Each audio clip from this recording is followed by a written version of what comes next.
Show with the greatest of dramas and jolly comedies. Stephen Baker, the handsomest leading man, and beautiful Julie Laverne as well. Captain Blossom, Captain and his floating show. Thrills and laughter, concert after, everybody's sure to go. Captain Blossom, Captain and his floating show. Thrills and laughter,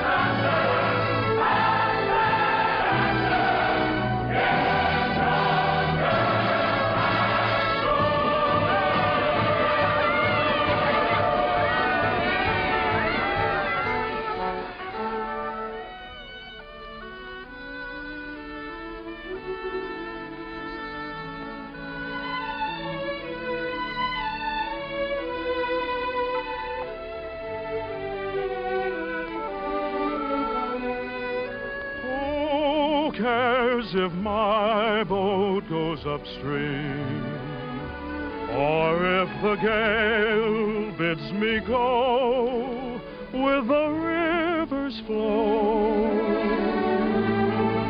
I drift along with my fancy.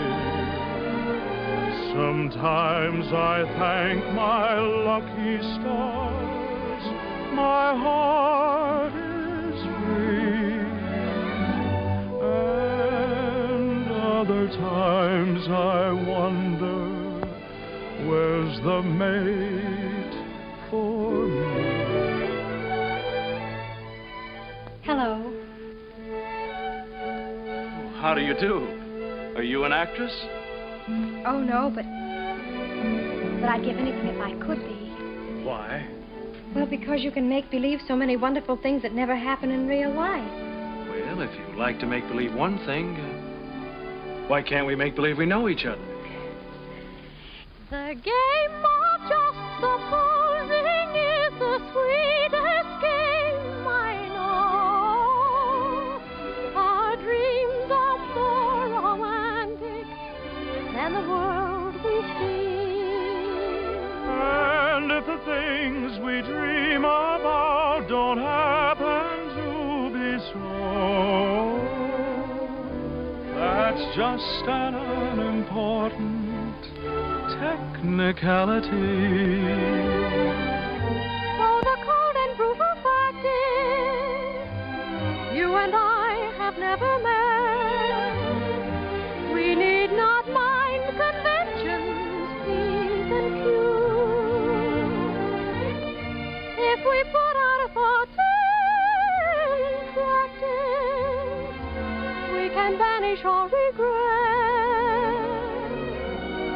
imagining most anything we choose.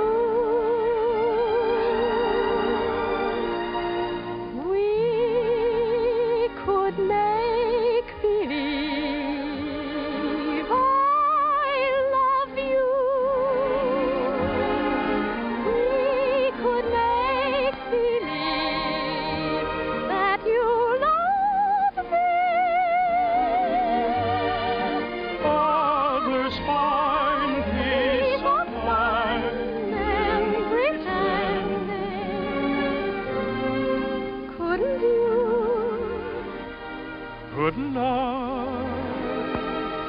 Couldn't we?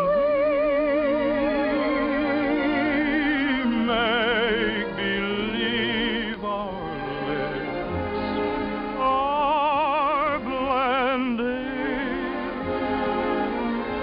in a phantom kiss, or two or three. Might as well make believe I love you.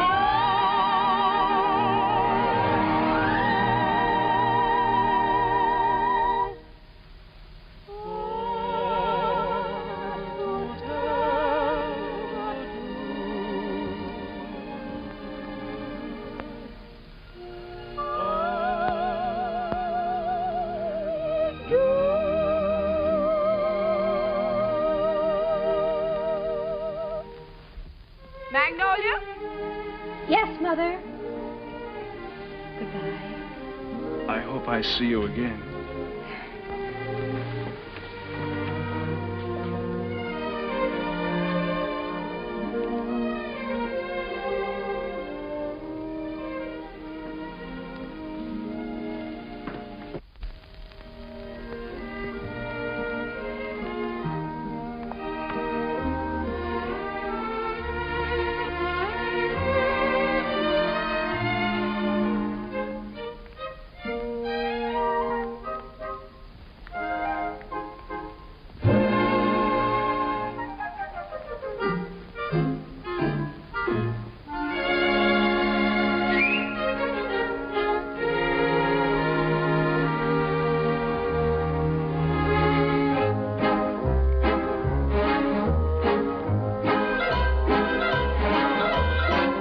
Upon the wicked stage ain't ever what a girl supposes. Stage door Johnnies aren't raging over you with gems and roses. When you let a feller hold your hand, which means an extra beer or sandwich, everybody whispers ain't her life a whirl. Though you're warned against a roue ruining your reputation, when you played around the one-night trade around the great big nation, wild old men who give you jewels and sables only live in Aesop's fables. Life upon the wicked stage ain't nothing for a girl. Though we listen to you moan and grieve, you must pardon us if we do not believe you. There is no doubt you're crazy about your awful stage. Life upon the wicked stage ain't never what a girl's supposed. Stage door Johnnies are raging over you with gems and roses. If some gentleman would talk with reason, I would cancel all next season. Life upon the wicked stage ain't nothing for a girl.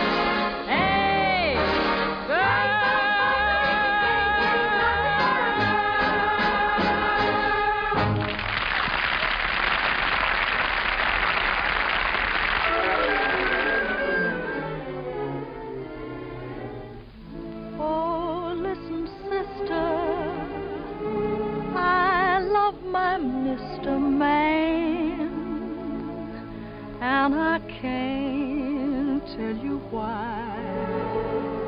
There ain't no reason for me to love that man.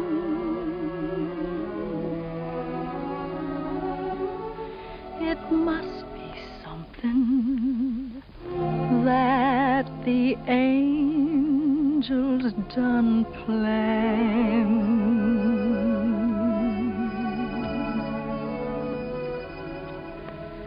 Fish gotta swim, birds gotta fly. I gotta love one man till I die. Can't help loving that man of mine.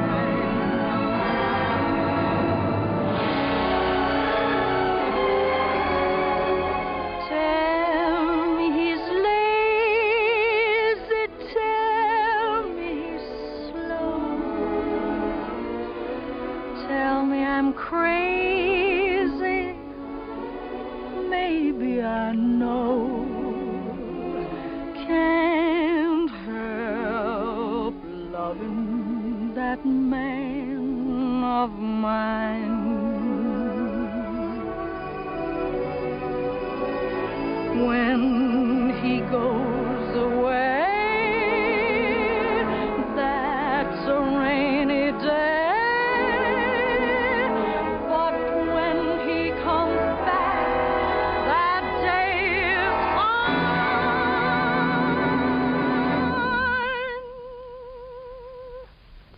The sun will shine.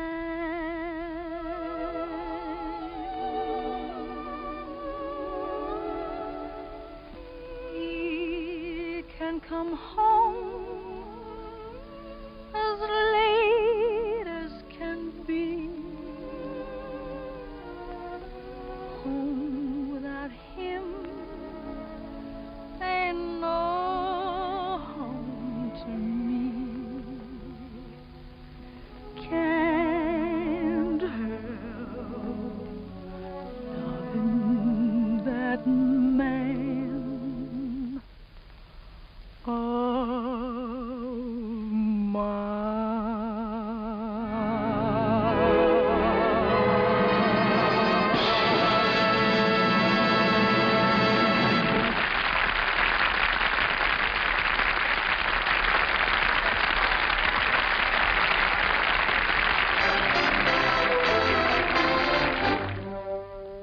Old Man River, that old man River, he must know something, but don't say nothing.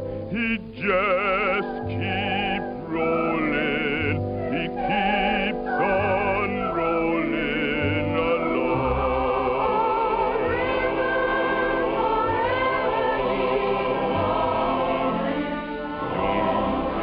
Plantators, he don't plant cotton, and them that plant them is some forgotten. But old man River, he just keeps rolling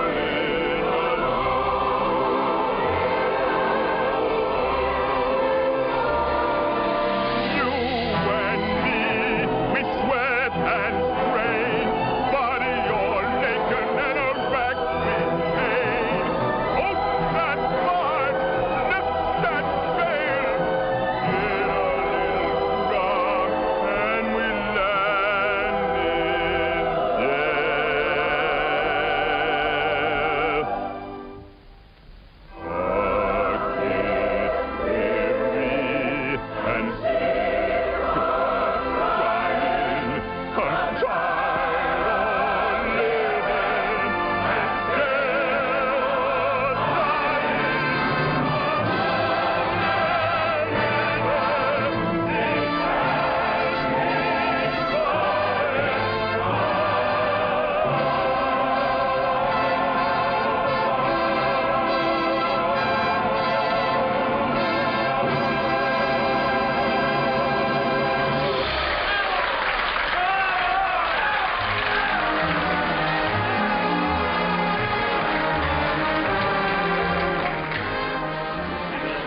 It'll run over a year. Well, over a year. Congratulations. What is that? Wonderful. Congratulations, Johnny.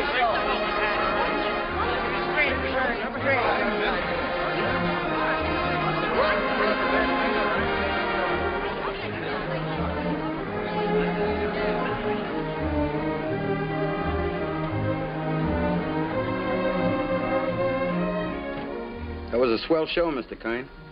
Well, thank you, Joe. Where to? The Waldorf, Mr. Kern? What was that, Joe? that big shindig you're throwing for you. It's down at the Waldorf, ain't it, Mr. Kine? Yes. But first I'd like to stop off at the house of an old friend. Yes, sir. Just for a moment, Joe. Turn right at the next crossing. It's not very far. I'm looking for an old brownstone house. It was the home of a very great and good friend. Tonight during the show, I couldn't seem to get him off my mind. Yes, sir, Mr. And I'd like to be alone for a few minutes, Joe, before we go down to the Waldorf and face that crowd. Oh, I get you. It's like a minute of silence, something like that, huh? Yes, Joe, something like that. Here, stop here, Joe. Here at the corner? In front of that radio shop. Oh, there it is. See? You mean that lodging house sandwiched in there? Mm-hmm. Well, of course, it didn't have that room to let sign in the window then. And other than that, it hasn't changed very much. Well, the street has changed. It's changed quite a bit since I first walked down it years ago. Joe, you notice this radio shop? Well, that was a bicycle shop the first time I ever saw it. I remember the day very well. It was spring, and I might have been any American kid coming down that street. I had a song under my arm, my hopes were high, and the world was wonderful. I was ambitious, and I was eager, but I needed a little help. I'd been told that the best man to give it to me was a man by the name of Hessler, James Hessler.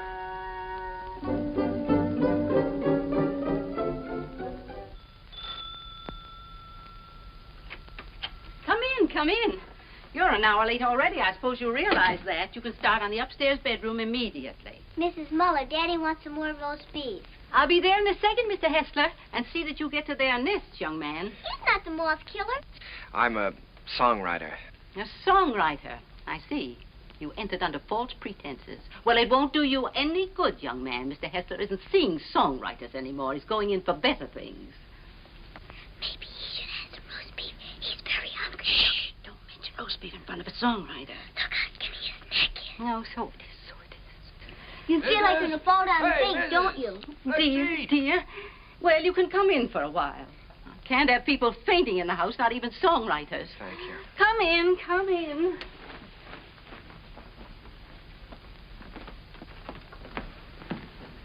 Daddy, he's starving to death. Mr. Hessler. Mr. Max. Yes, I know. Mr. Max Dreyfus of the Harms Company sent you. Written a little tune. He thinks it has possibilities if it's properly arranged. I'm to help you arrange it. Look how skinny his neck is, Daddy. Why, he said that, He told you that I was the greatest arranger in America, and I should give you a few lessons. Oh, my friend, he's right. There's only one catch. I've given up arranging. I'm through dressing up silly little tunes for girl shows and beer halls. I'm going to write some real music for a change.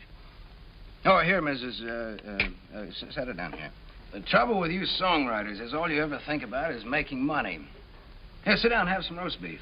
Oh, well, no, thank you. Go ahead, sit down. No, you never think of doing anything big, anything worthwhile, like Brahms or Puccini. No, don't sit down there, please. It's Mrs. Hessler's place, rest her soul. We always keep it set for her. Oh, I'm sorry. Yeah, sit down here. No, all you fellas want to do is write sugary little tunes and make a lot of money. Did you ever hear Beethoven's Eroica? Or Mozart's Jupiter? Didn't they do something to you? Great heavens, doesn't genius touch you fellas at all? Daddy's a genius. Yes, Daddy's a genius. No, my friend, in 3 weeks I'm going to England where I can work. I can have some peace and quiet. No mushy little melodies to be fancied up for public consumption. I'm going to write a symphony. Daddy's going to write an opera just for me. Here, go ahead, eat up. Maybe it'll give you some gumption. Well, I'm terribly sorry, Mr. Hessler. I had a big lunch with Mr. Dreyfus just before I left. It was roast beef, too. Yeah, well, Oh, what's the matter? Just because you're not hungry, you don't have to go, do you?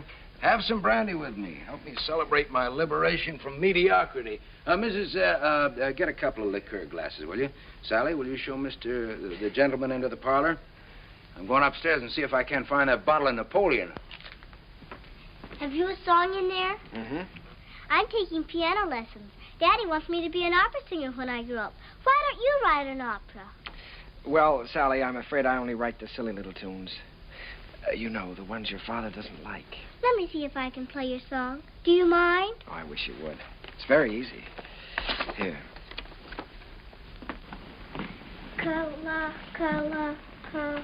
What's the name of the song? Kalua. That's a funny name. Sounds like candy, like gumdrops. Well, it's the name of a very romantic beach in Hawaii, Sally. No, that's B. B natural. Here, let me show you. Now, here's the melody. Should be played with clarinets. Oh, no. Wait a minute. No, that's not right. You've got to use clarinets to play the vamp. Oh, I was thinking of using brass there. Brass and spoil your finish? Good heavens, man. You've always got to save the brass for the finish. Oh. Well, what do you think? I know. This is a romantic song. Sit down. It's sentimental. You've got to start the melody off with your strings. Divisa. Here, I'll show you. Start that vamp again, Sally. It's perfect for clarinet, see? Now, then the strings enter. Divisa. Did you hear how wonderful that is?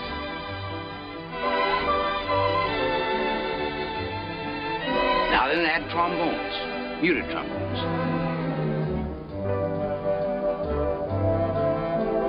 That's great, can't you just hear that? Sally?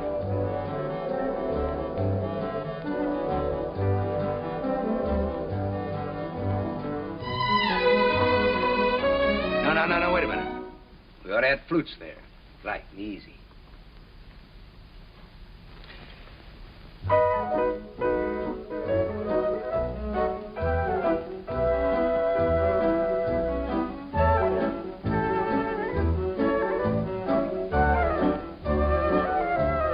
Now then add your brass. Your strings, too.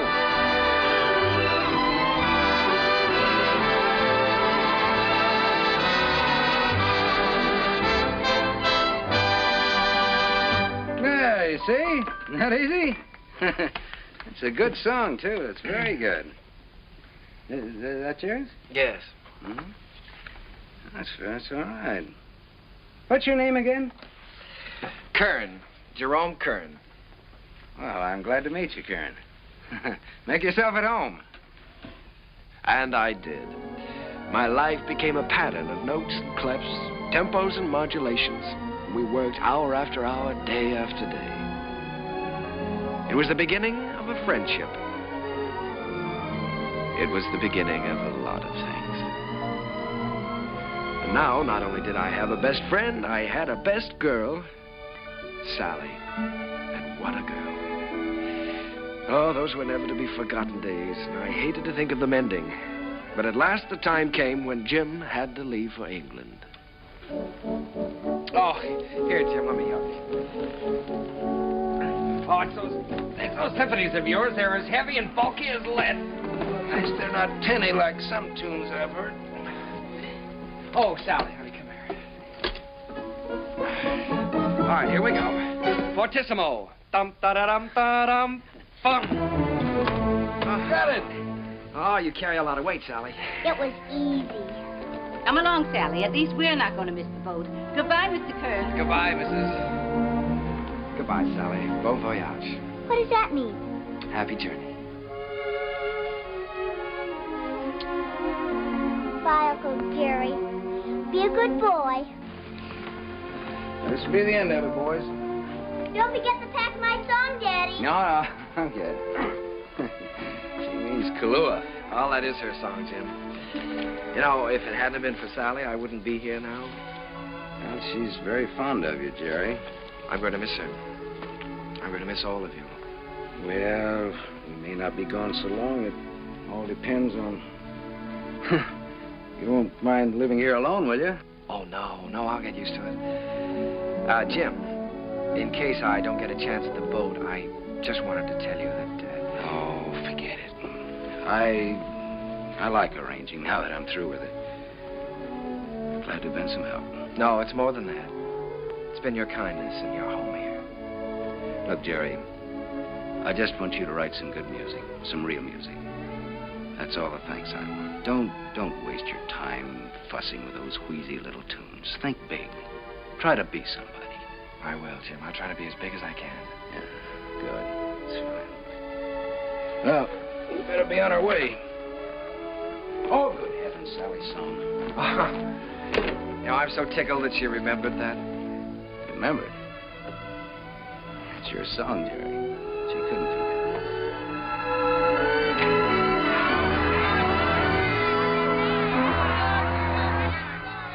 I stood there watching that boat pull out of the harbor, and I was lonelier than I'd ever been in my life. I walked through the days that followed, from office to office, theater to theater, always getting the same discouraging answer. The big hits were all English or European, and the local talent just didn't seem to have a chance. Broadway was closed to an American. From 23rd Street to Times Square, they were all playing Follow the Leader. And the leader was Charles Frohman. The moment. He's with Keller. Cecil Keller, the English composer. Mr. Frohman's not interested in American songs at the moment. He's leaving for England in a few weeks. Good day. How do you do? My name is Kern, Jerome Kern. Oh, yes. How do you do, sir? I see you have the deeds with you. Mr. Frohman's very anxious to see them. Deeds? You're the man from the real estate office, aren't you? No, I'm a songwriter. These are some of my songs. Your name isn't Kernan? No, Kern. Jerome Kern. I'm sorry. Mr. Frohman hasn't a minute to waste. I'm afraid I must say good day. Well, now, maybe if he'd listened to one of my songs, I have one that could be made very English. Good day, sir. Goodbye, Mr. Frohman. Goodbye, Mr. Keller. I'll see you in London soon. I'll call you when I get there. Thank you. I'll be waiting for your call.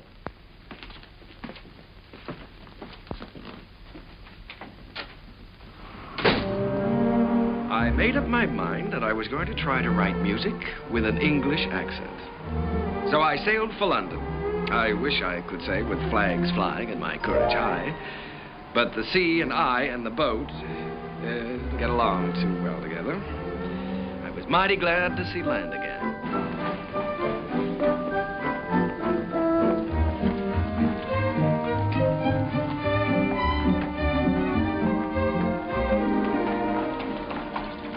Excuse me, could you tell me where Mr. Hessler lives? Hessler? We have a Wesley and we have a Smith. No, Hessler. Mr. Jim Hessler. Uncle Jerry! Sally! Oh, honey, it's so good to see you. We didn't know you were coming. Well, I didn't know I was myself. Daddy will be so glad to see you. Come on, we live right over there. All right. Oh, Sally, you're getting prettier every day. I have a music teacher. Yeah. Well, the tables are turned. American songwriter invades England. That's pretty good, Jerry. No, it's daring, very original. You're thinking big anyway. It's a chance I'm taking, Jim. Say, you've gotten a little skin here, haven't you? Hmm? I haven't been getting enough roast beef lately, I guess. Jerry, I look at you sitting there, and it's just hard for me to believe you haven't been here all the time. Thanks, Jim. It's sort of like being home again. How was the symphony coming along? All right? Oh, well, yes, I'm still in the note-making stages. Of course, I always believe in making plenty of notes. It's kind of like planting seed. One day they start to grow, and then, before you know it, lo and behold, your symphony's all written. Uh-huh. Simple and easy, hmm? Not as difficult as writing those silly little tunes. Well, no, it's the quiet here that does it, Jerry. Peace in this place is just so thick that you can float on it. It's a rustic pastoral. Wait a minute, now, answer that telephone. Oh, the doorbell. Will you get the door, please? You've got to do something about that. Yeah. No, there's a picturesque pastoral. Hello. Who? Sometimes they're on backward. I can't. She's waiting for a piano lesson, sir. Oh, Mr. Edwards. Yeah, put him on. Come, Sally, it's time for Hello, George. When, my little Sally? Fine. I don't want to. Tomorrow? Be glad to. I'm not going to have a lesson. For dinner, good. Hessler, you behave yourself. All right, I'll be there. Bye-bye. George Edwards. The producer? Yes, he wants me to come up and sit in on a rehearsal of a new I show. don't want to take that piano lesson. Uncle Jerry's here.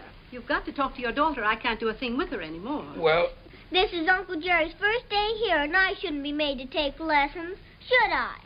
Should I, Uncle Jerry? Well, I think you should have one day off, maybe, huh? That's the end of her. There was some hope for her until her Uncle Jerry arrived. Now she's spoiled for good and all. Come, we get ourselves a cup of tea. you know, Sally, I'm inclined to agree with you. I think Uncle Jerry's arrival does call for a celebration. Now, what'll it be? London or the fair? Oh, the fair, Daddy. Please, the fair. All right. The fair it is.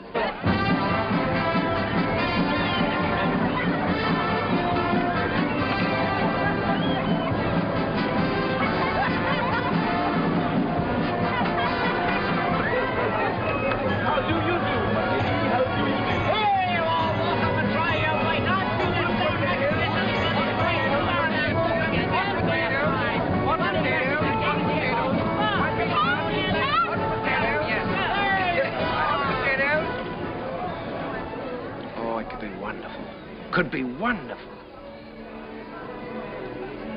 Oh, no, Jerry. I don't want Sally to go up in the swings, not till she's a little older. The whole stage full of swings and a boy and girl in each swing and all of them singing. Oh, you mean for a production number? Yeah. That's not a bad idea. They could swing from the stage right out over the audience and back again. Make a good production number. What song would you use with it? Spoon with Me, be perfect. Spoon with Me, that sounds fine. Suppose I take that up to George Edwards. For the gaiety? Sure, I'm going to have dinner with him tomorrow night. Oh, Jim.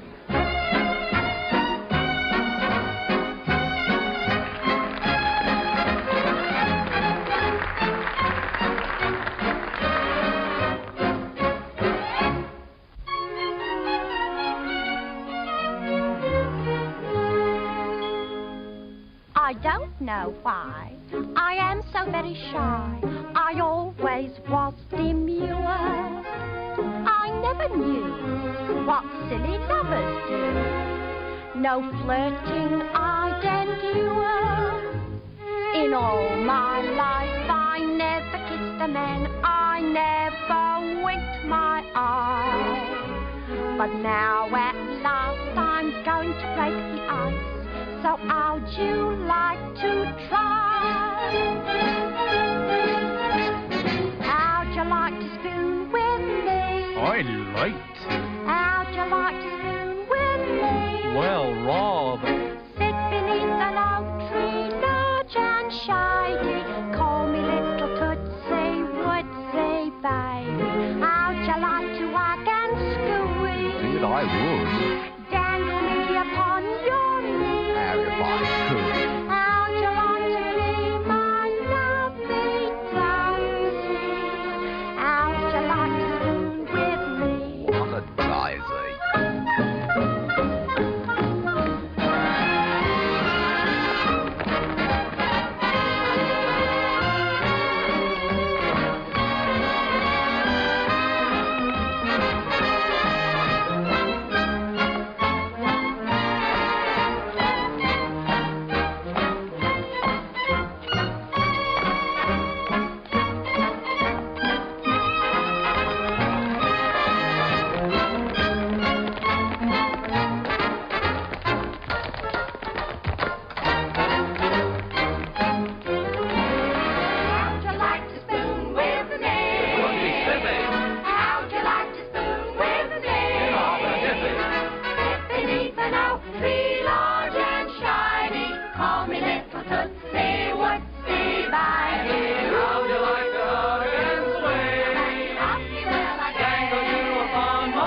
Pardon me for intruding. You've been pointed out to me as the composer of that delightful number with the swings in it. My name is Froman, Charles Froman. Mr. Kern, I want to congratulate you. Froman. I'm sorry, sir. It isn't my number. My name isn't Kern. There's Mr. Kern, sir, down the bar bit. That gentleman there? Why, he can't be the composer. It's him, sir, sipping sherry. And a very nice gentleman he is, too, sir. For a musician. Mr. Froman, I have something here which I know you'd like. It's a beautiful number with parasols, with all sorts of parasols.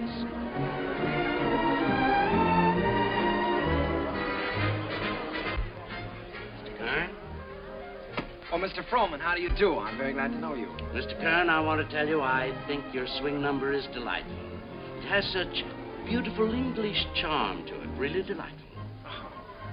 Oh, by Jove, Mr. Froman, that's rather nice of you. It's a pleasure to know you, Mr. Kern. You know, you fellas over here have a style all your own. As English as the scent of the May blossoms. Would you join me in a glass of sherry? Righto. Miss.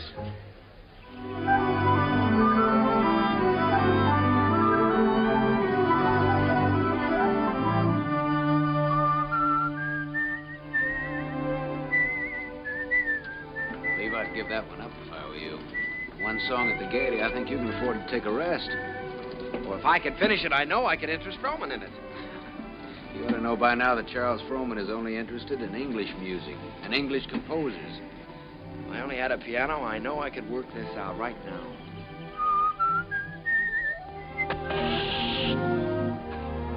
Flat. Well, it looks like you do have a little work to do. That town we passed wasn't very far back, was it? No, not very. Well, let me take your bike, and I'll go back and see if I can buy a repair kit. No, I think I'd better go. I can talk with the natives better than you can. Well, let me do it. I can use my accent on them. That's just what I was afraid of. No, you wait here and whistle yourself a little tune till I come back. Make sure you can find this place again. I'll find it.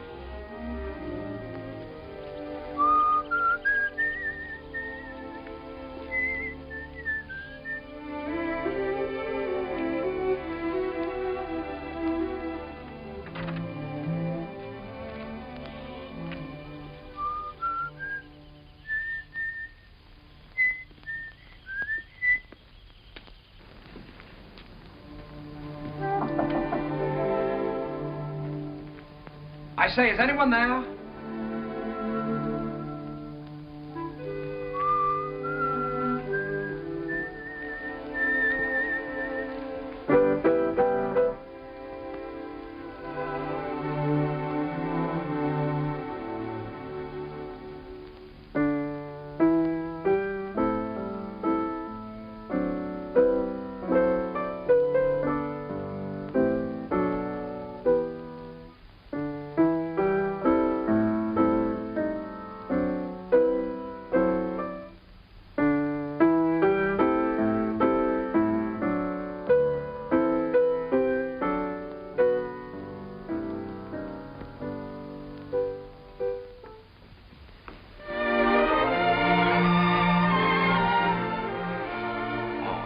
How do you do?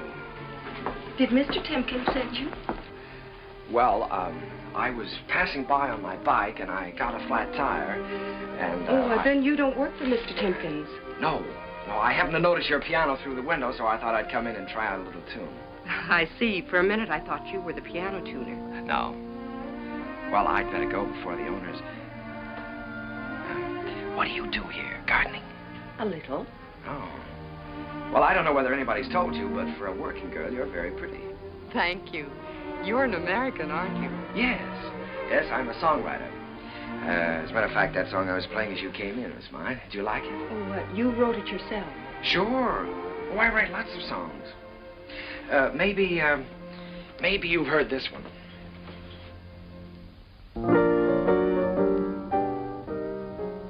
Why, that's from the Gaieties. Everybody's singing it. Uh-huh. Now, this is the one I was working on.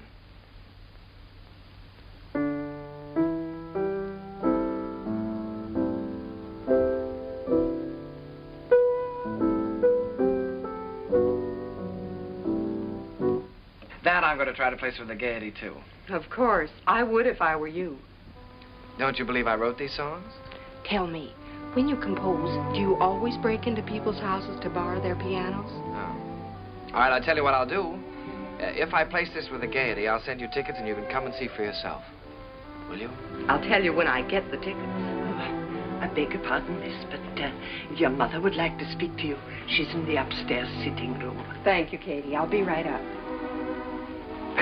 Well, I'm terribly sorry. But I still wrote those songs. And I'll still be waiting for the tickets. Will you? Wonderful. I won't forget.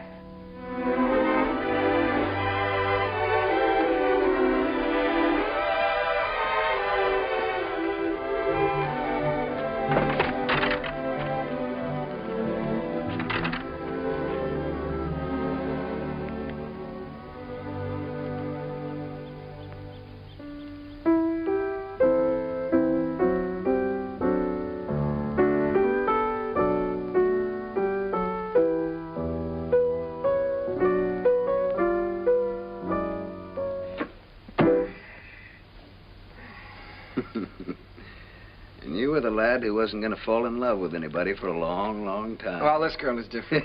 Sure, I know. Well, now, don't joke about it. It's serious. Don't you believe me? Yes, of course I believe you. Now, she really is different. I know. Her hair is like spun gold shining in the sunlight. Well, I don't know about her hair. She had a kerchief on, but her eyes were like pools in the starlight. I see. Even with her working clothes on, she's the prettiest girl I've ever seen. I'm sure of it. Seriously, Jim, don't you believe me? Yes, Jerry, I believe you. It's spring, isn't it? And tomorrow morning, I think I'm going to give you a great big dose of sulfur and molasses. Good night.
Noticed.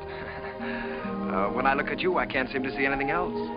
Oh, writing songs again. Perhaps we better stop and have lunch. All right. You can move in under those trees there. Isn't it a beautiful day? Beautiful. Now, let's see. You've seen Westminster Abbey and the Tower of London, and you've seen Buckingham Palace and Hampton Court.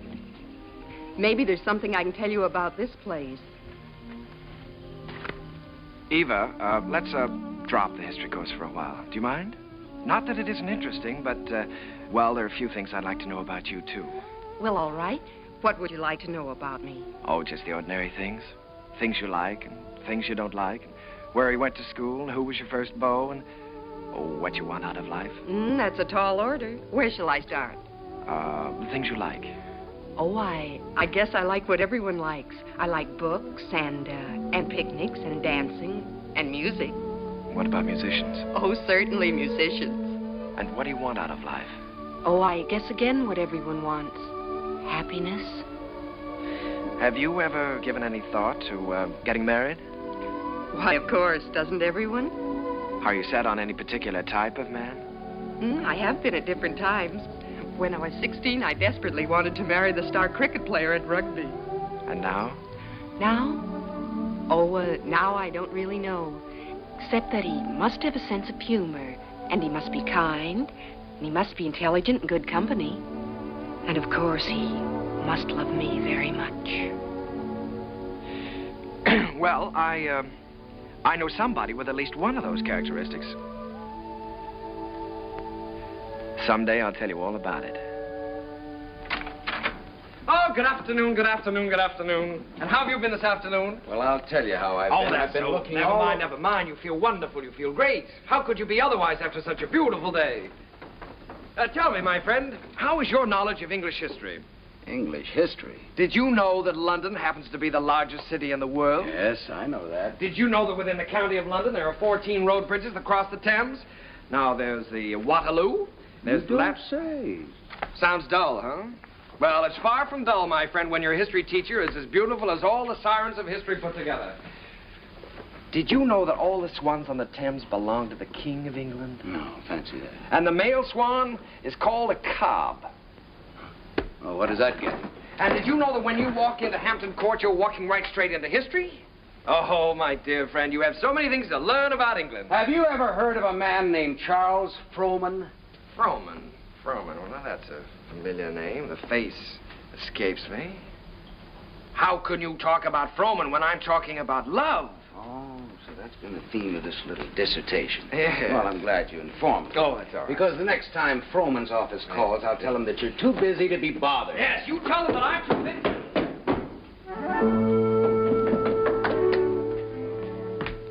Did you say the next time Frohman's office calls? That's what I said. They've been calling you all day. But why should I bore you with such trivial details? Well, what do they want? No, dear friend, you return to your archives. Why think of the future when the past is so glorious? Oh, come on, now quit clowning. What happened? Nothing. Frohman just wants you to write 4 songs for his new show. If, of course, you can spare the time. Well, why didn't you tell me about it? Why didn't I tell you about it? Well, come on, let's get going. There's no time. We've got to do that on the ship. On the what? On the ship. We're sailing with Charles Frohman tomorrow. We have to start rehearsal in 6 weeks in New York. Oh, Jim, Oh, nothing. Look, Jerry, this is the chance you've been waiting for. You certainly are full of surprises. I thought you'd be up in the clouds. I feel like I've just been yanked out of the clouds.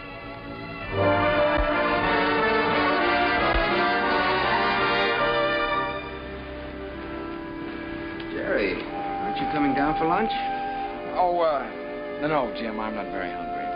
Now, look, you've got to snap out of this. It isn't the end of the world, it's the beginning. Here you are on your way back home with a Charles Frohman contract in your pocket. Why, you ought to feel wonderful. I know it. That's what I keep telling myself. You go back to England. If I just could have seen her once more. Jerry, it was all we could do to catch the boat. You couldn't help that. And you talked to her on the phone. On the phone? What can you say on the phone? Hello, it was nice seeing you. Take care of yourself. Oh, Jim, there were so many things that I wanted to say to her. Now, look, Jerry, you've got to think about your career. Things are just starting for you. Yeah? You can say that over and over again, and you know what happens? What? Nothing. Jim, you know, for the first time in my life, I'm lonely. Here I am on a ship full of people with you, and I might as well be on a desert island all by myself. Did you ever feel this way? Yes, once. What did you do about it? I married the girl. Oh, hello, Mr. Frohman. Hello there. Been looking for you two. You weren't down to breakfast. No, the first day out is always a little rough on me. Well, good Englishman should have his sea legs by now. Come and have lunch with me. Mr. Froman, there's something I must tell you. I'm not an Englishman. Mr. Kern, there's something I must tell you. I never thought that you were. At least not after the first 15 minutes.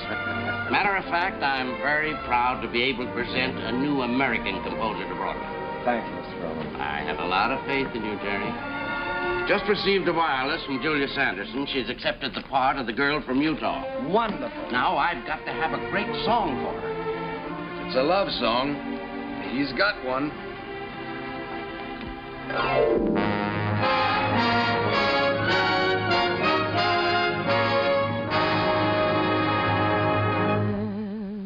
When I told them how wonderful you are,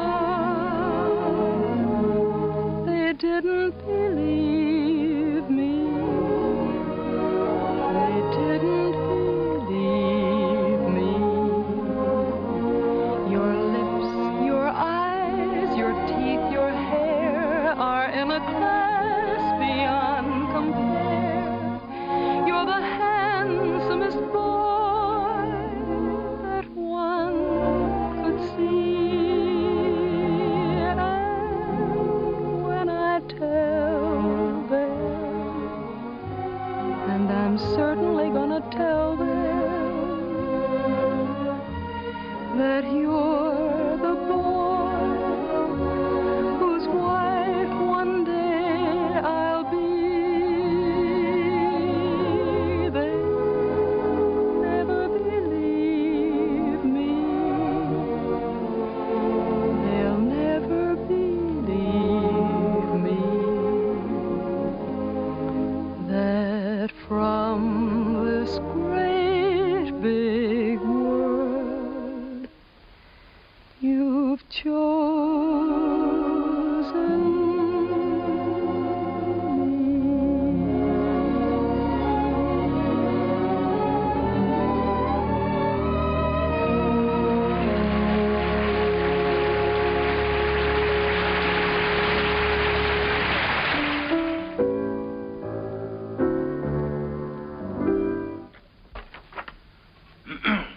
Here.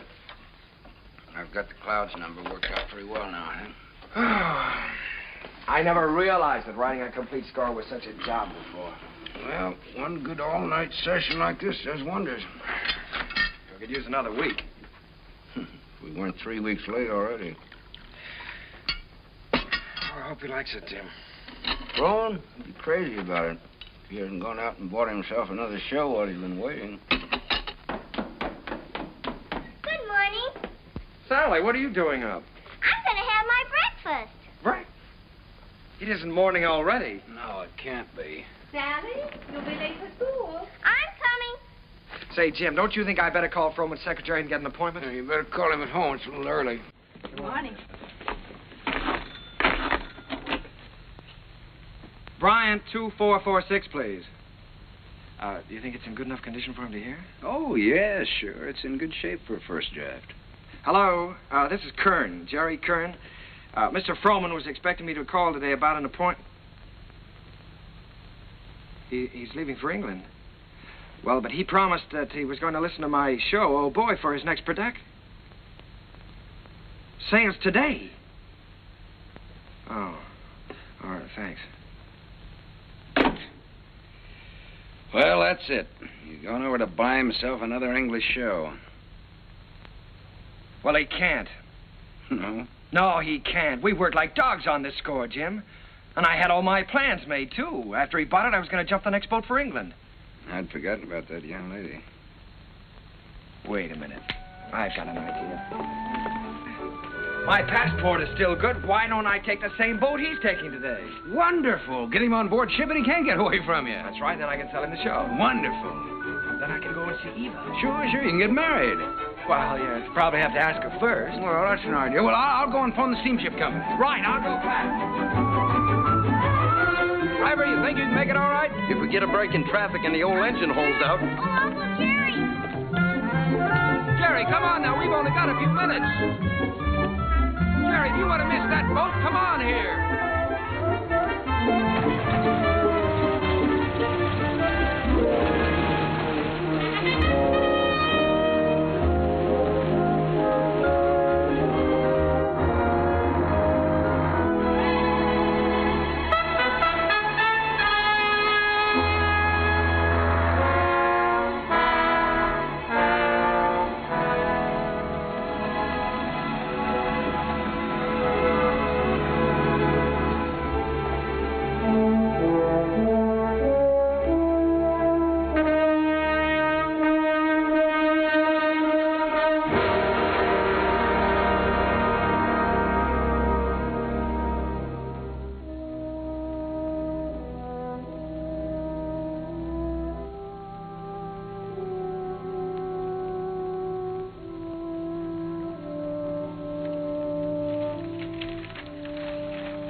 Charles Frohman. It's like watching an era crumble in front of him. The theater's gonna miss him. Yeah. You were very lucky to miss that boat, Jerry. Seen Max around? Oh, hello, Jim. Victor? No, I think he went over to Comstock and Elliott's. What a terrible tragedy. Yes, it's unbelievable. Jerry and I were just talking. Jerry, you know Victor Herbert, don't you? This is Jerry Kern, Victor. How do you do, Jerry? It's a great honor to meet you, Mr. Herbert. Charlie Frohman spoke of you quite often. He had great hopes for you. Well, he was very kind. He liked you. But more important, he respected you. And it's easy to see why. You've got a song to sing. Thank you, Mr. Herbert. Look down at that city, Jerry. It's made up of millions of people. And music has played a part in all their lives. Lullabies, love songs, hymns, anthems. Must be pretty wonderful, Mr. Herbert, to realize that people you don't even know and never will know are singing your songs, and all of them asking for more of the Victor Herbert music. It makes me feel grateful, Jerry, and very humble. One of these days you'll find out yourself how it feels. What is it my publishers call me? The Dean of American Music. Well, I think you're going to be the next dean. One thing I must admit, you've got a better figure for it. Keep writing, boy. Don't let anything stop you. Good night. Good night, Mr. Herbert. Night, Victor. Good night, Jim.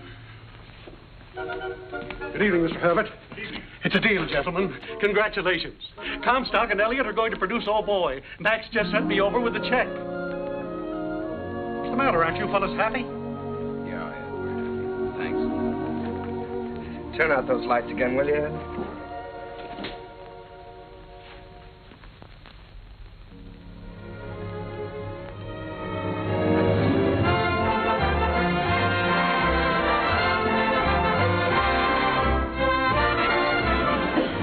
Well, there it is in lights. How does it feel? Well, it feels pretty good. If I could just get rid of some of these butterflies in my stomach. How do you feel? Well, I've got a little butterfly trouble myself. I suppose you think we're standing in front of the theater on 39th and Broadway. No, what do you take me for? This isn't 39th and Broadway. This is the top of the world. Pretty nice world, isn't it? Yeah, it's great. It's wonderful what a difference seeing your name in lights can make, isn't it? Come on, we better go in or we'll miss the show.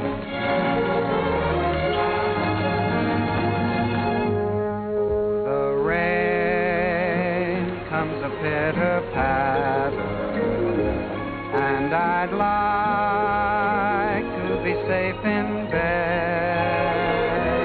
Skies are weeping while the world is sleeping, trouble heaping on our heads. It is vain to remain and chatter, and to wait for a clearer sky. They'll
Jerry. You're in, my boy. Listen to that applause. That's for you.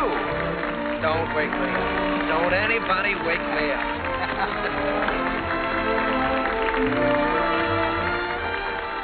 Figured out how you're going to spend your money yet? Well, for one thing, I think I'll buy an interest in Harms. For another... You think you might take a little ocean voyage? Well, good luck. I don't see how she can possibly say no. No, that's what I'm worried about. I'm afraid she is going to say no, Jim. You know, I can't get her out of my mind. She's... Yeah, I know. I've been through this before. She's everything you've ever dreamed of on this earth. She's everything I've ever dreamed of in heaven.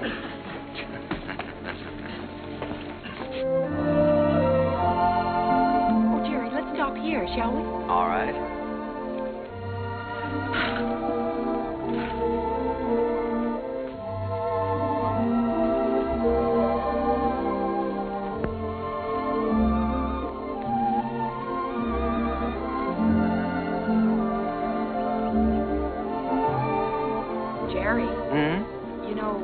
Write very often. Well, my letters weren't very interesting, Eva, so I tore them up. As a matter of fact, you didn't write very often yourself.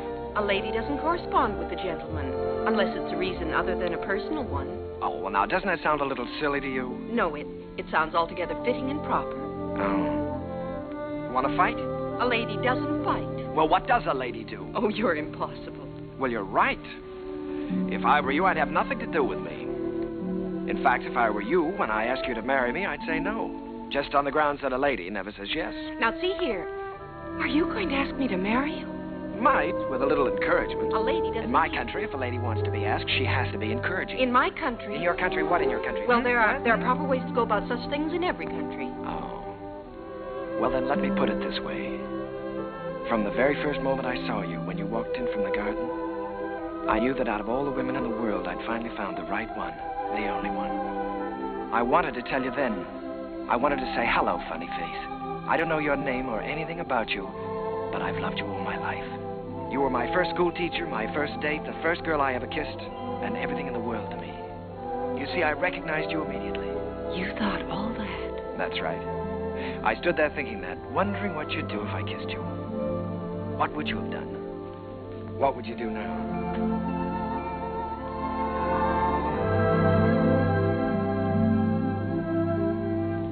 Will you marry me, Eva? Thank you so much. I'd love to. Hello, Mrs. Kern. Hello, my darling.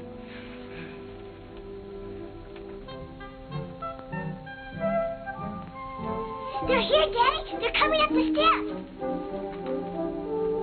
Welcome home. Jim! What, you old fox, you really did it this time. Nothing, my boy, nothing, just a little gesture. Jim, this is Eva. Hello, Eva. Hello. Well, you've married the nicest guy in this world, but the craziest. Oh, now, wait a minute. I was keeping that from her. Isn't she sensational, Jim? Jerry. Honey, turn around and let him look at you. Oh, Jerry. Look at that hair and those eyes. Have you ever seen a woman like that in your life before? Only once. No, I hope that both of you have all the happiness in this world. Oh, thank you, Jim. I think we have already. Forgetting me and the music. Oh, Sally, yes, I'm sorry, dear. Sally. On behalf of my father, Jim Hessler and myself.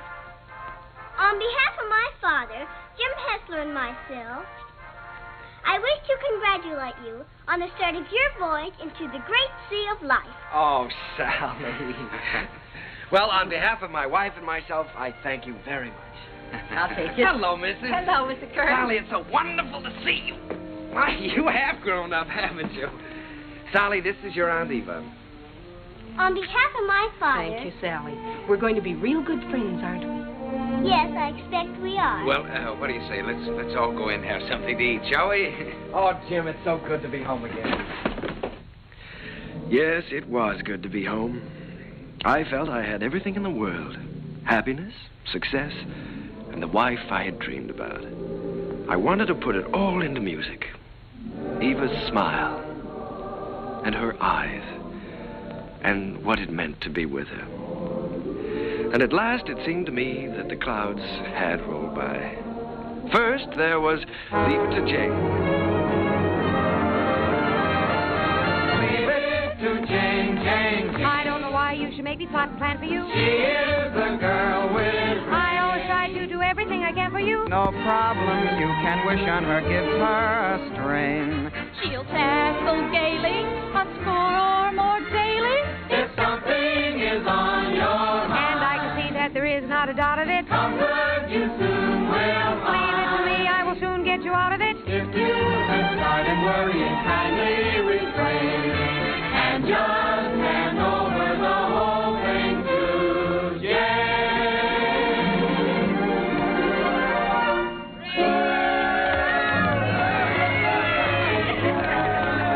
Well, Jane, why don't you tell us how you do it? Yeah, come on, Jane, tell us. Oh, but it's really very simple. I just study up on the famous women of history. You mean like Lucretia Borgia? Well, no, not exactly. Listen. In days of old, beside the Nile, a famous queen there dwelt. Her clothes were few, but full of style, her figure slim and svelte.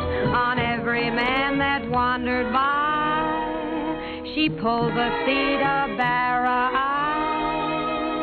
And everyone observed with awe that her work was swift, but never raw.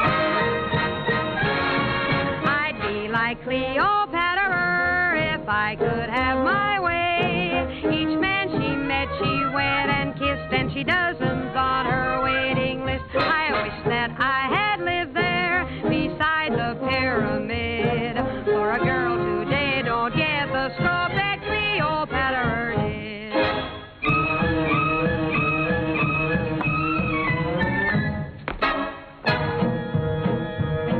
She danced new dances now and then, the sort that make you blush. Each time she did them, scores of men got injured in the rush. They'd stand there gaping in a line and watch her agitate her spine. It simply used to knock them flat when she went like this and then like that. That dancing Cleopatra was always on the spot. She gave those poor Egyptian kings something else to watch besides the Sphinx. Mark Antony admitted that what first made him skid was the wibbly wobbly wibbly dance that Cleopatra did.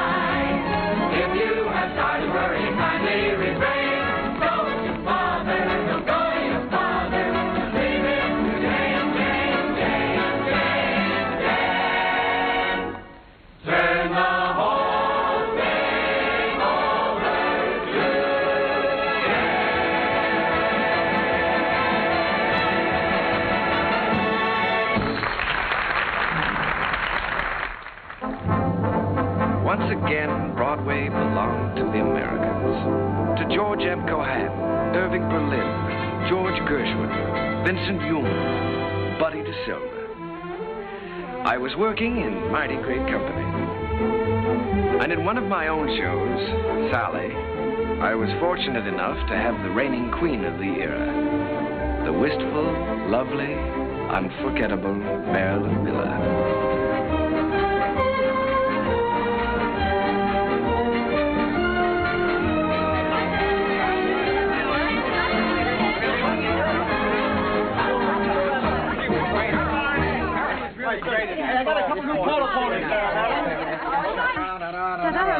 All right, Larry, thank you. Hazel, my dress. I have it right here. We're going to have to hurry. How's it going? My goodness. I was never nervous in my life. To see me trip. You are nice to see you. More flowers from Mr. Ziegfeld. How wonderful. Says the first act was a dream, signed Flo. Wish she'd said the second act. Don't worry about the second act. Second's better than the first. No. Thank you. Hazel, is everything ready for the quick change? Everything's ready in the stage dressing room. All right. Thank you. Hazel, we got everything? Yes, everything's here. All right, let's go. Good luck, Miss Miller. Thank you. Good luck, dear. Oh, fine, Miss Miller. Best of luck. Keep it up, Marilyn. Keep your fingers crossed, Johnny. You bet. Oh, here you are, Miss Miller. Everything is ready. All right, Sam. Here you are, Miss Miller. I got it nice and warm for you. Put it right here. You got everything now?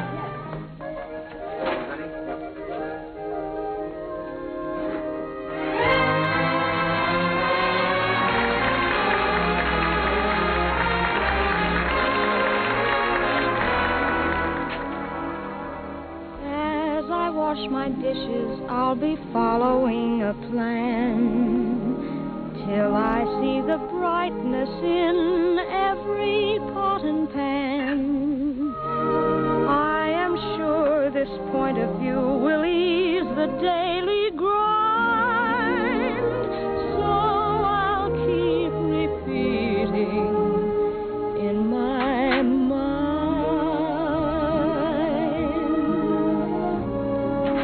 Look for the silver lining whene'er a cloud appears in the blue. Remember, somewhere the sun is shining, and so the right thing to do is make it shine for you. A heart full of joy and gladness will always banish sadness and strife. So always look for the silver lining and try to find the sunny side of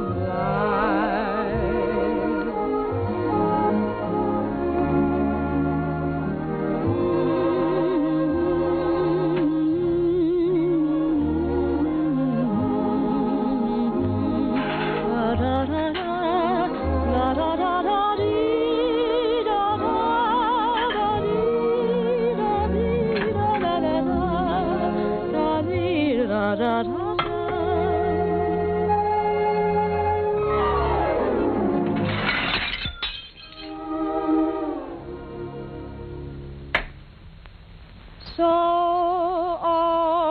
always look for the silver lining and try to find the sunny side of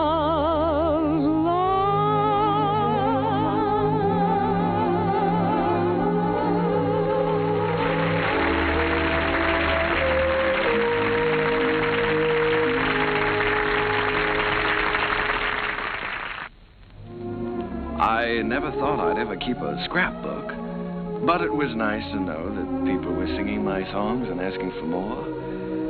Night Boat, Good Morning Dearie, The Ziegfeld Follies.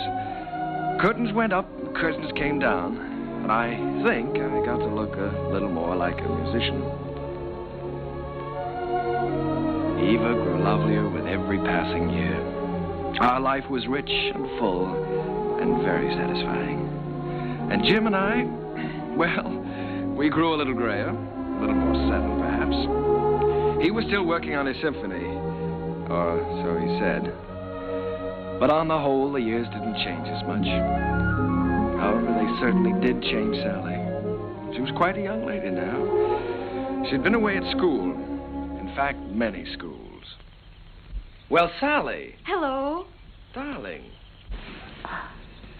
Well, Sally, I thought you were at school. Well, I was. Oh. What happened this time? I just can't stand that school anymore, Uncle Jerry. I've left, and I'm not going back. What does your father say about that? Well, he hasn't said anything yet. He doesn't exactly know. You see, I just left there this morning, and I came right out here to talk to you. Oh, Uncle Jerry, I had to leave. I hated it so much I couldn't eat or sleep or anything. This is the third school you've left now, isn't it, Sally? Yes. Well, now, it seems to me that you ought to be able to make a go of one of them. Oh, I just don't seem to fit in very well. The kids all seem so... Oh, I don't know. All they're interested in are parties and clothes. They seem to think that's all there is to life. Oh, Uncle Jerry, I wish you'd talk to Dad for me. He'll listen to you. Well, Sally, you know your father isn't well. Then I ought to be home where I can take care of him. You ought to be at school completing your education. You want to make something of your life, don't you? Oh, I've had an education, and now I want to get down to something serious. Oh, Uncle Jerry, you did promise you'd help me get a start in the theater. I said I'd help you when you were ready. Your father wants you to complete your schooling first, Sally, and he's the boss. Oh, Uncle Jerry, Dad's forgotten what it's like to be young and feel like this, but you haven't. You haven't forgotten what it's like to stand on Broadway and look up at the lights and think, someday I'll see my name up there. You remember that feeling, don't you, Uncle Jerry? Yes, Sally, I've got to admit it, I do. Well, then that's more important than school or anything else in the world, isn't it? Isn't it, Uncle Jerry?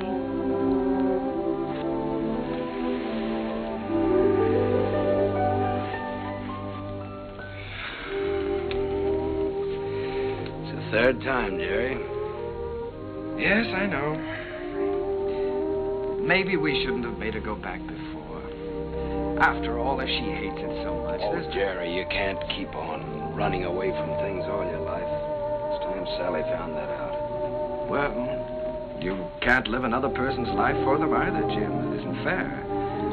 Sally's grown up now, and I think she ought to be allowed to do what she wants to do. I want her to finish her education and get a chance to finish mine. I always said that any kid of mine was going to get the right start in life.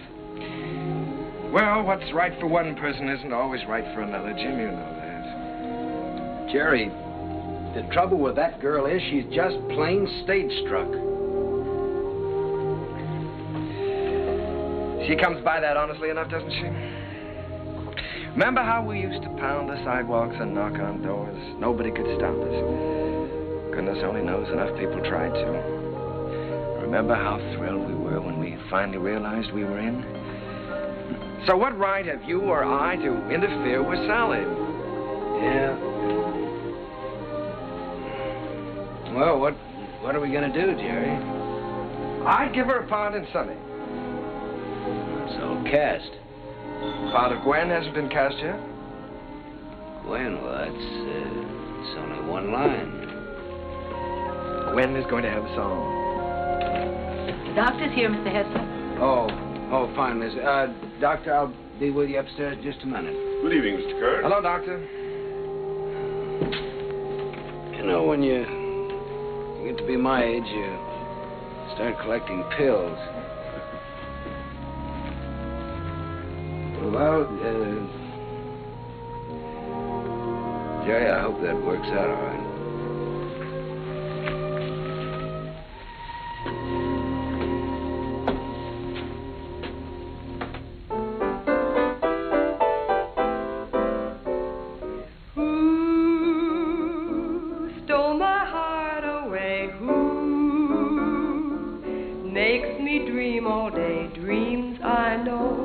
Can never be true. Seems as though I'll ever be blue.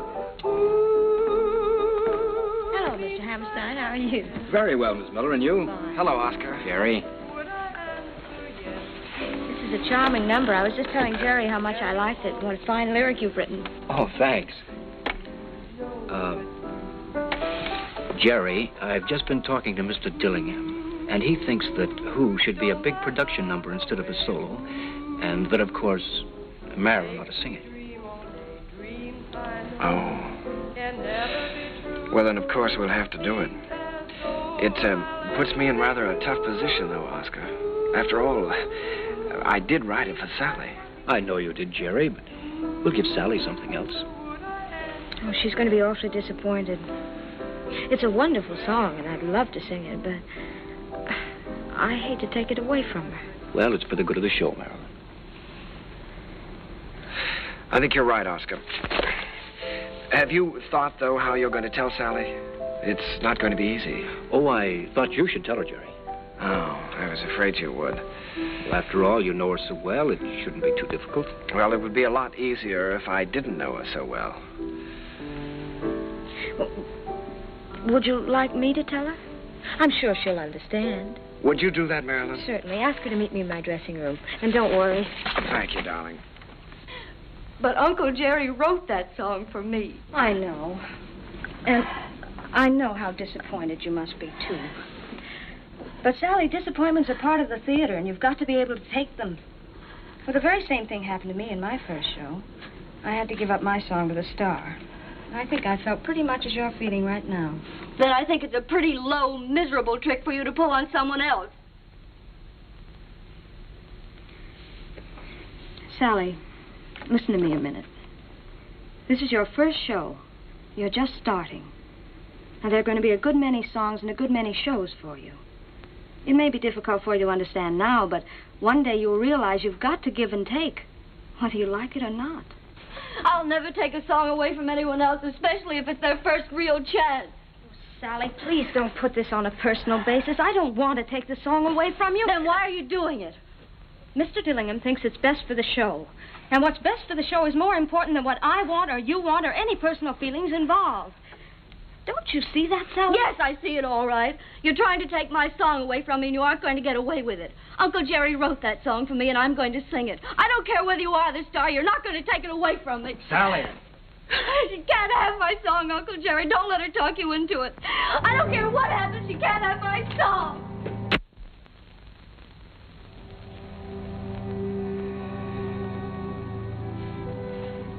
I'm sorry, Jerry.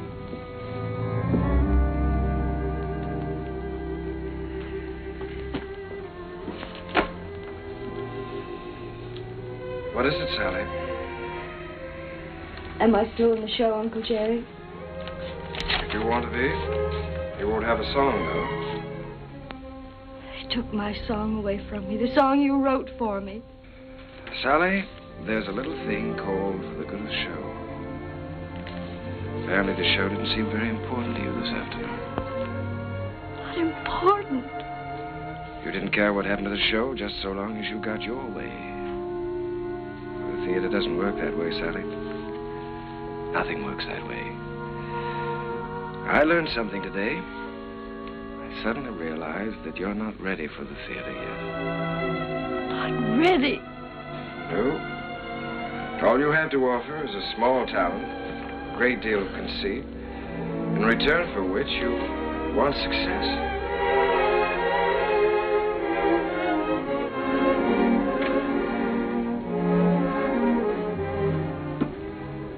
Sally,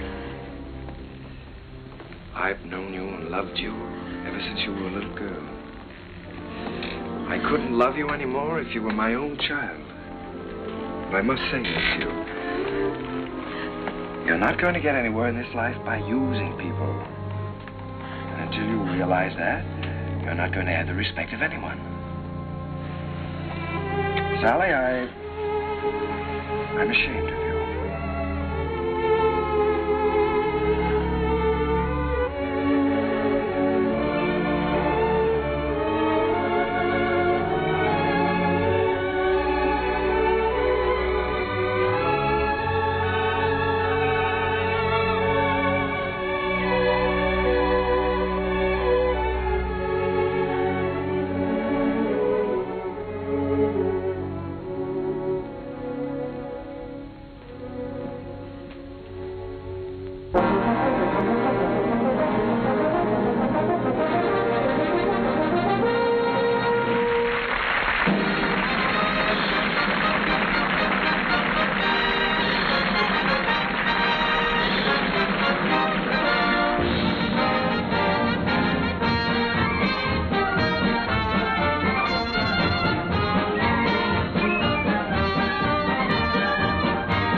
back into my memory's eye.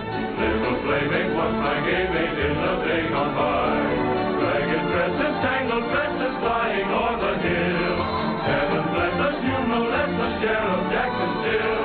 You funny little willow, that describes her truly. She is full of fun, he named the lady perfectly. She is bright and sunny.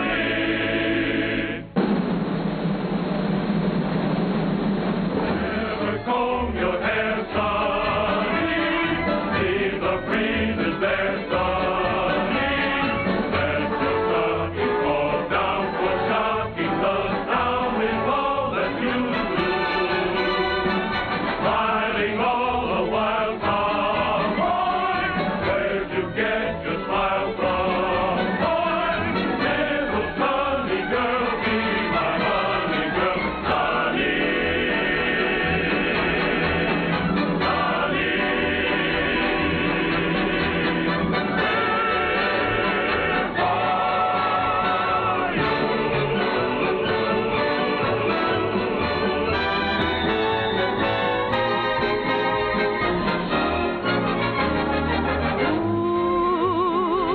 Stole my heart away. Ooh, makes me dream all day. Dreams I know can never come true. Seems as though I'll ever be blue. Means my happiness too. Would I answer yes to? Well, you ought to guess who. No one but you.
Yes, Miss Mullin.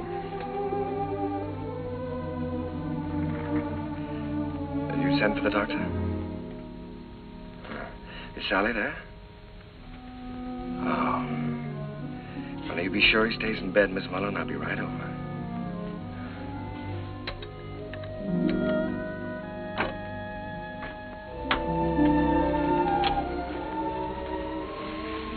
The doctor get here? He's upstairs in Mr. Hessler's room.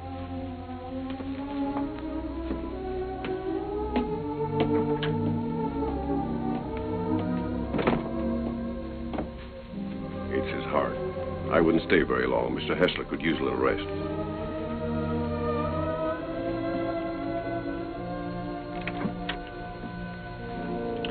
Well, good evening, Jim. Oh, Jerry. We missed you at the theater tonight. How are you? Sally's gone, Jerry.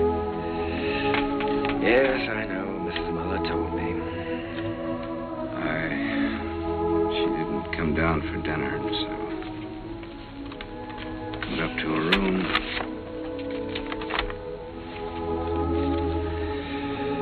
Dear Daddy, I'm going out on my own. Don't worry about me. Someday you'll be proud of me. I'll always love you. P.S. Tell Uncle Jerry I still love him.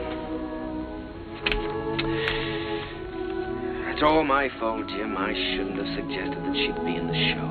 No, Jerry. Sally is Sally. It's time both of us faced that. Yes, I know, but I think I heard her. Well, she's got spunk, all right. Jerry, she's young. She's way too young to be out on her own. Well, now, look, Jim, don't you worry about this. I'll bring her back. I wish you'd do that. I promise you I'll try my utmost. Yeah, just as soon as you can. Good night, Jim. Why don't you get back into bed and get some rest? Yeah. I left no stone unturned trying to find Sally. Personal ads, private detectives. But the answer was always the same. No one had seen her. It was a futile hunt. I tried to keep Jim's hopes alive, but I think he knew. And then, one night... Please don't mention that I telephoned.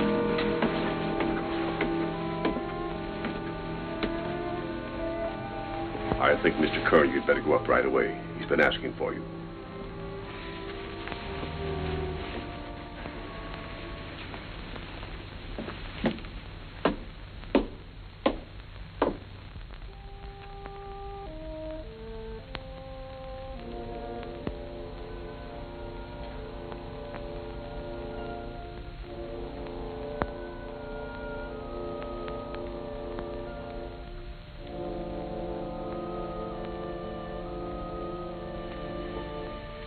Jim.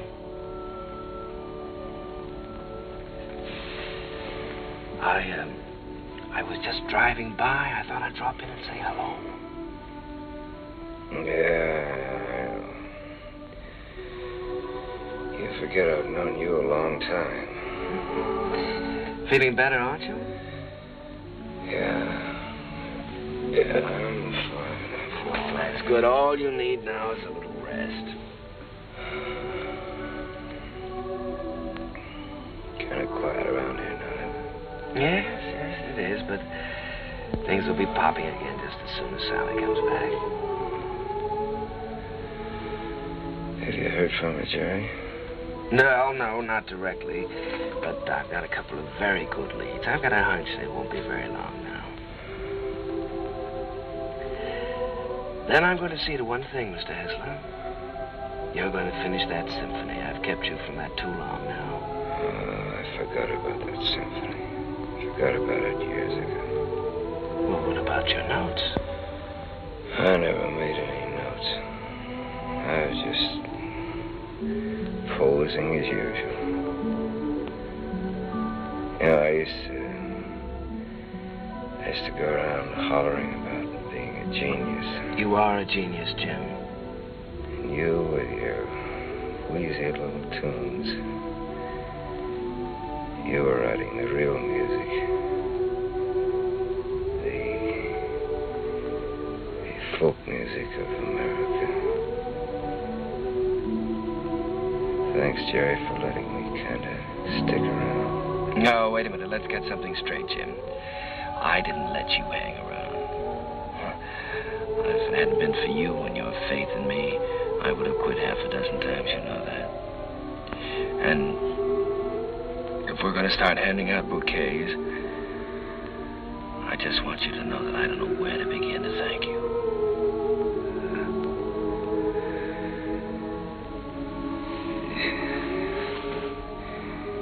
You're a great man, Jerry. It's been a privilege getting in on that music. It's been a lot of fun. Now, let's not talk that way, Jim. In a couple of weeks, you'll be back at that piano, screaming for more and more brass.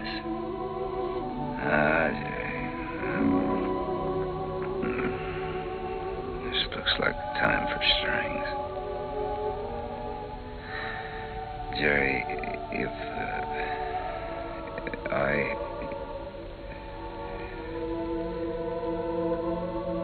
want you to look after Sally for me. Jim, you're going to be all right. So is Sally. In a couple of weeks, why, we'll be laughing about this.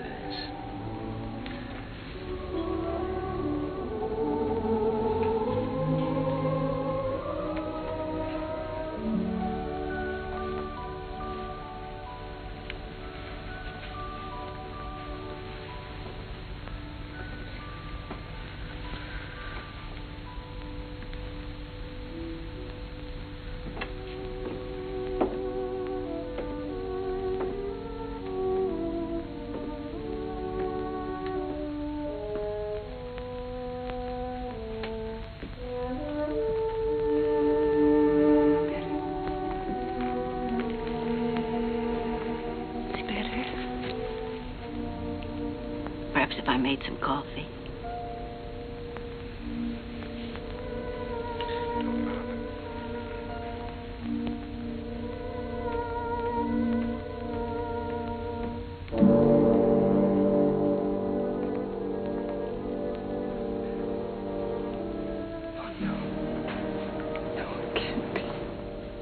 Mr. Kern had hardly closed the door when he...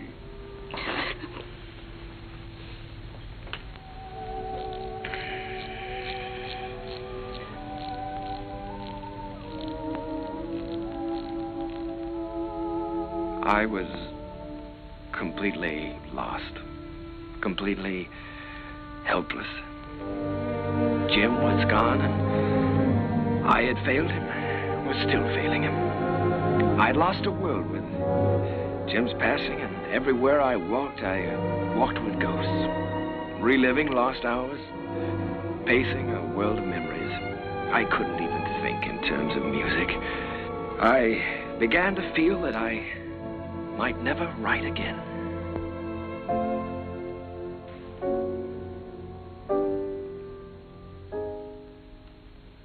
How long has this been going on? For weeks, Oscar. Ever since Jim died. He's a score to write, and he hasn't done one song. Well, that certainly doesn't sound like Jerry. He seems to have completely lost heart. Have you had any word of Sally? No, but he has every friend he ever had in show business looking. Well, don't worry about it. He'll turn up. It's Jerry I'm worried most about. You know, Oscar, I believe he's beginning to think he can't write music anymore. It's heartbreaking to watch him. Well, I have a book here I'd like him to take a look at. I've been commissioned to adapt it and write the lyrics, and I think Jerry's the man to do the music. I don't think he'll do it, Oscar. Well, that's hard to believe. There's never been a time as long as I've known Jerry when you couldn't excite him with a good story. There's never been a time in his life like this. But you can try, and I'll tell him you're here.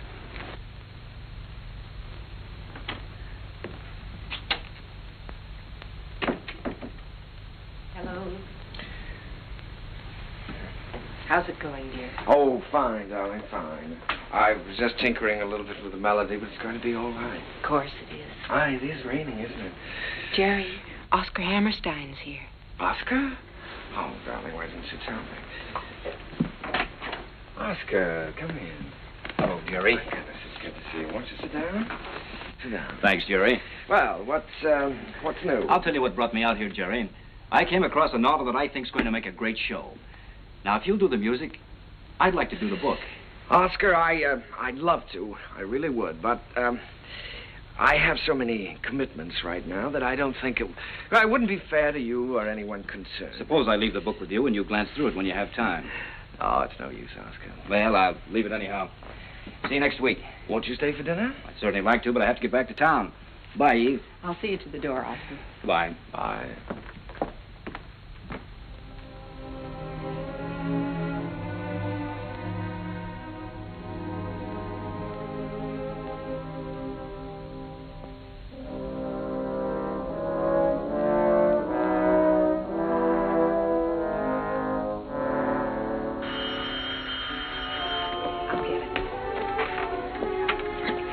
Hello? This is Mrs. Kern. Oh, just a moment, Mr. Kelly. Jerry, it's Arthur Kelly. He's got news of Sally. Hello, Arthur. Yeah. Oh, that's wonderful. In Memphis? What was the name of that club again? Club Elite, all this week. Yes, well, I'll get right on it. Thank you very much, Arthur. Sally is singing at the Club Elite in Memphis all this week. Oh, that's wonderful. Shall I pack a bag for you? Yes, darling, you do that and I'll call and make reservations.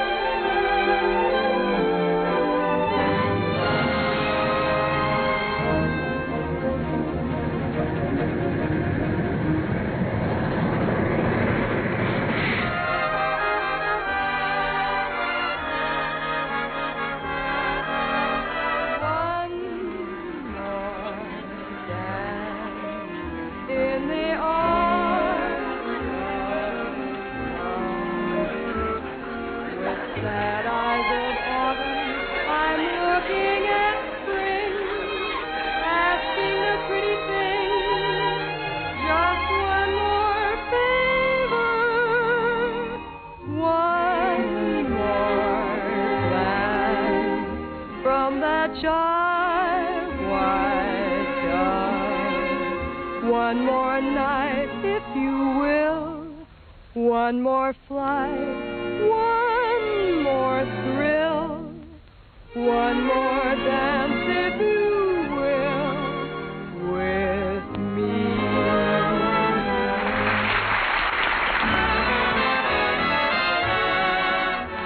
Will you dance with me?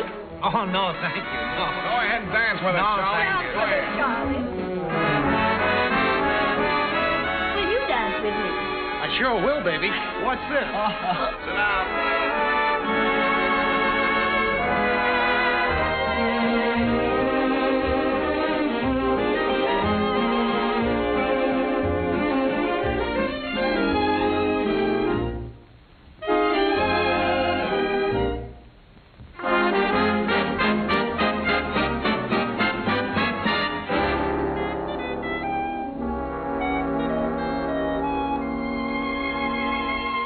What you're losing by constantly refusing to dance with me. You'd be the idol of France with me, and yet you stand there and shake your foolish head dramatically while I wait here so ecstatically. You just look and say emphatically, not this season, there's a reason. I won't dance, don't ask me. I won't dance, don't ask me. I won't dance, madame, with you. My heart won't let my feet do things they should do. You know what? You're lovely. So what? I'm lovely. But oh, what you do to me. I'm like an ocean wave that's bumped on the shore. I feel so absolutely stumped on the floor. When you dance, you're charming and you're gentle, especially when you do the continental. But this feeling isn't purely mental. For heaven rest us, not asbestos. And that's why I won't dance. Why should I? I won't dance. How could I? I won't dance. Merci beaucoup. I know that music leads the way to romance. So if I hold you in my arms, I won't dance.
Sally. Uncle Jerry.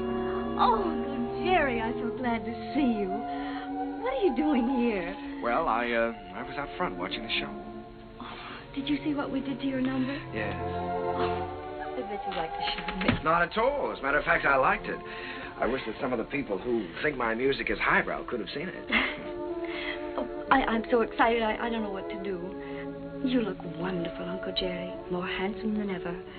How's Aunt Eva? Oh, she's fine. But of course she misses you. Oh, I miss her, too. I miss you both. Is she with you? You haven't told me yet what you're doing here. No, your Aunt Eva's in New York. And I'm here because somebody told me I could find you here.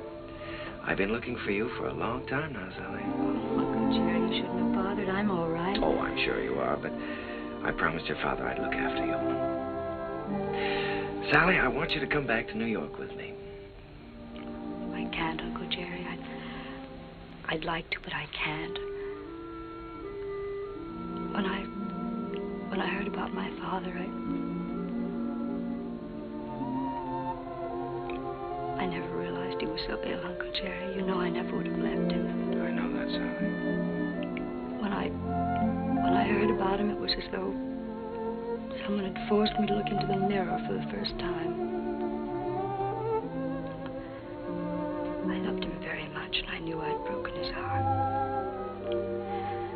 I was spoiled and selfish, and I knew that I could never have any respect for myself again unless I did what I said I was going to do. So you see, I can't go back right now. I'm making my own way now, and I'm pretty good at it, too. Well, Sally, I just don't like the idea of you being here and all alone. This is just a stepping stone from where I've been to where I hope I'm going. I'm making $50 a week now because management thinks I'm worth $50. If I'm worth more, I'll get more. And if not, I'll have to find it out for myself. And Uncle Jerry, I'm not using anyone. 5 minutes, Miss Hessler. Thank you, Jimmy. You understand, don't you, Uncle Jerry? Well, Sally, you know, darling, I'd give anything in the world if you'd let me help you. But I must say that I've never been quite so proud of anyone in my life as I am of you at this moment.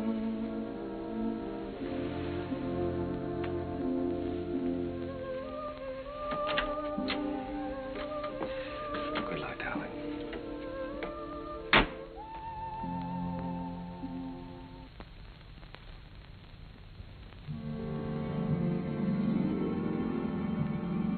Gradually, I felt the old heartache misting away, and I was at peace. The promise I had made Jim had been fulfilled. Sally was going to be all right. I walked along the river that night, with the river wind in my face and the taste of it on my lips. And I stood there listening. A sudden excitement thrilling through me, listening to the song of a river that makes its way right through the heart of America. And the voice of that river was the laughter, and the tears, and the joys, and the sorrows, and the hopes of all America's people.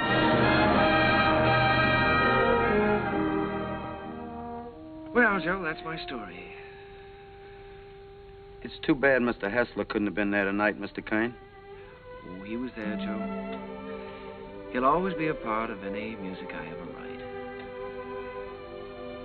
Whatever happened to Miss Sally? Well, I don't know exactly. She's on her own now. Maybe I'm just getting tired of something, but ever since Jim's been gone, I feel like everything is sort of ending for me. Maybe my music is ending too, Joe. Ending? After that show tonight? Hey, I gotta get you back to the Waldorf. You got some vows to take. No, sir, Mr. Kern. Your music ain't ending for you. In my opinion, it's just the beginning.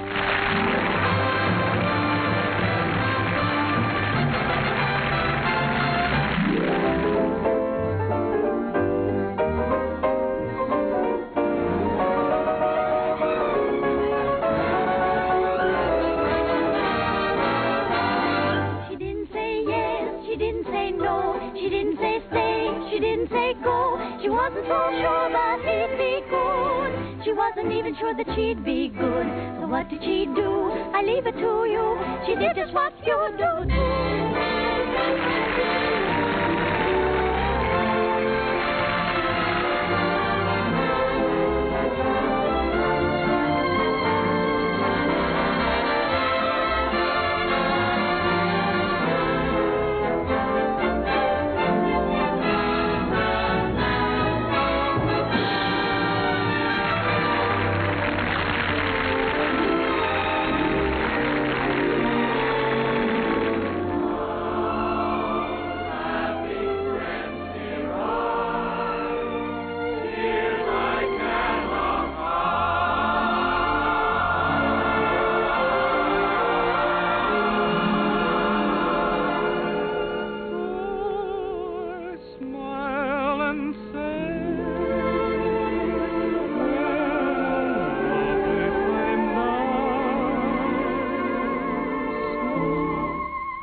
Do sit down, Mr. Kern. Oh, you sure we won't be in the way? Oh, certainly not. Not at all. Well, I can't get over this, Mr. Artseed. We certainly don't grow stages like this on Broadway. Darling, look at the size of that orchestra. Well, you have everything in the world to work with here. That's right, Mr. Kern. We've tried to give you the best of everything. Yes, that's so. What was the number you were going to do today? Well, we found an old song of yours that you did first in 1917, called The Land Where Good Songs Go. Oh, I'd almost forgotten about that one. We're using it as a frame for some of your other songs. What star is going to sing this? Well, Mr. Kern, as a matter of fact, we're trying out a newcomer. Oh, a newcomer. This girl did a test for us in New York, and it impressed us, so we flew her out here. She hasn't done much yet, but we have great hopes for her. Quiet! All right, girls. We're ready. Ready for a take. All right, let's try one. Places, please. Okay, Charlie. Hit the lights. Quiet! Okay, roll 'em. Action!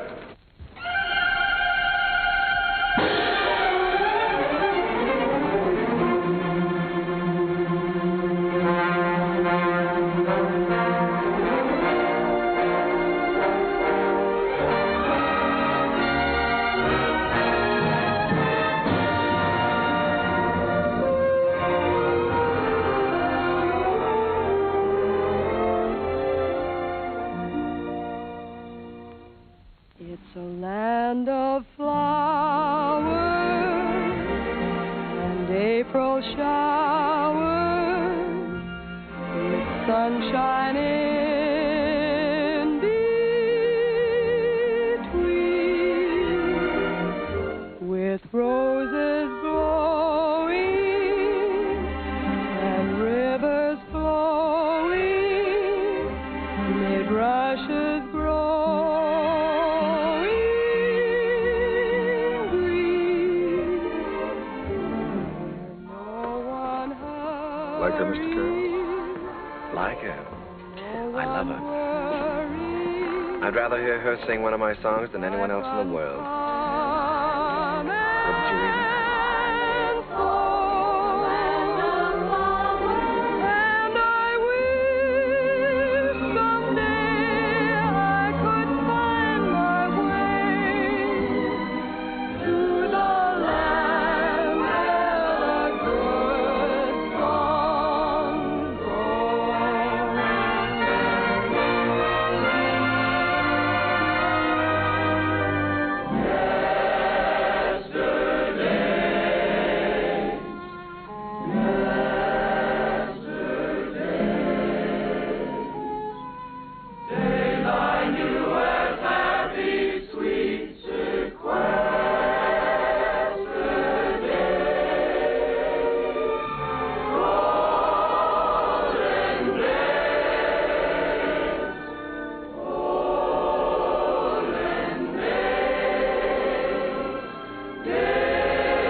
what am I giving?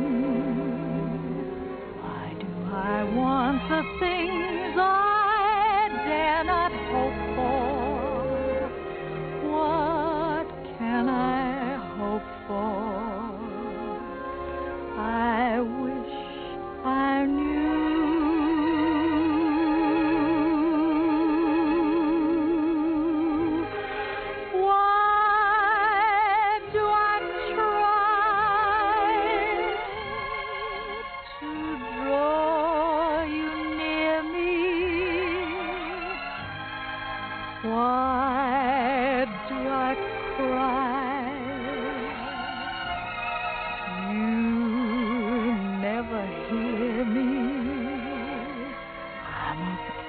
Fool, but what can I do?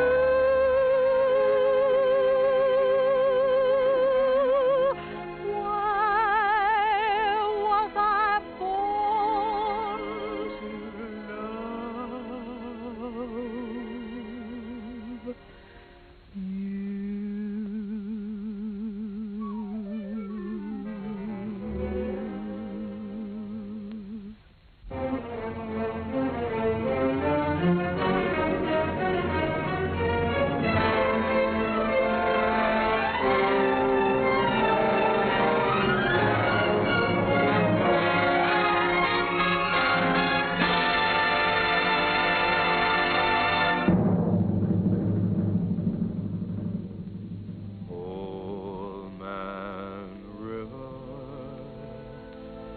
That old man River, he must know something, but he don't say nothing. He just keeps rolling. He keeps on rolling along.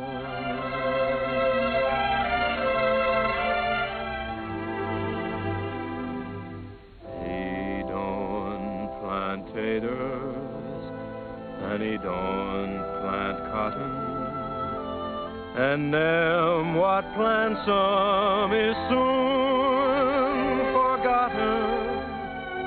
But old man River just keeps rolling along.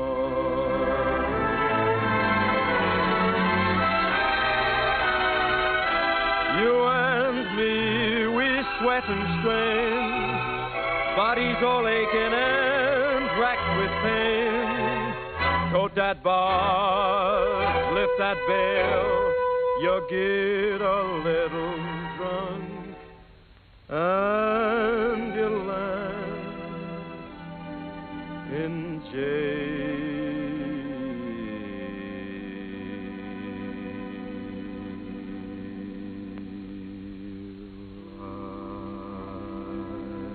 Gets weary and so sick of trying. I'm tired of living, but I'm feeling